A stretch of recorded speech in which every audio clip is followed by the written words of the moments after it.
Robot বা project বানাতে যাচ্ছেন কিন্তু হুইল বাছাই করতে গিয়ে মাথা ঘুরে যাচ্ছে, কোন হুইলের সাথে কোন মোটর ইউজ করবেন বুঝতে পারছেন না? এই সব সমস্যার সমাধান ব্রেকডাউন করব আজকের ভিডিওতে। ইয়োলো বো মোটর হুইল প্রতিটা রোবোটিক স্টুডেন্টের প্রথম হুইল বলতে গেলে এটাই। কম খরচে লাইন ফলোয়ার, মেজ সলভার বা যে কোনো বেসিক রোবট বানানোর জন্য সেরা। এই হুইল গুলো বো মোটরের সঙ্গে সহজে মিলে যায়, তবে অনেক বেশি স্পিড বা লোড চাইলে হালকা কাঁপা বা ভারসাম্য সমস্যা হতে পারে।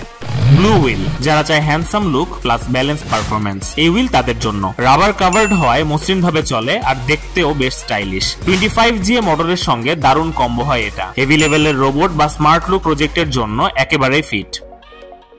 অফরোড হুইল যেসব রোবট বাইরে চলবে, যেমন মাটি, ঘাস বা উঁচু নিচু জায়গা, তাদের জন্য এই হুইল একদম পারফেক্ট। রাবারের খাঁচকাটা টায়ার বেশ শক্তপোক্ত, তাই পিছলে যাওয়ার ভয় নেই। এই হুইল দিয়ে ফায়ার ফাইটার বট বা সার্ভেইলেন্স রোভার টাইপ রোবট বানানো যায়। এটা ভালোভাবে চালাতে হলে দরকার 775 বা 550 গিয়ার মোটরের মতো high torque motor. M20 mini wheel mini bot বা লাইট চ্যালেঞ্জ রোবট বানালে এই হুইল নিতে হবে, কারণ এটা শুধু M20 গিয়ার মোটরের সঙ্গে ফিট করে। ছোট, হালকা এবং খুব দ্রুত স্পিন করে। ইনডোর টাইপের লাইট স্পিড বটের জন্য একদম সঠিক। আউটডোর বা ভারী বটের জন্য এটা উপযুক্ত না।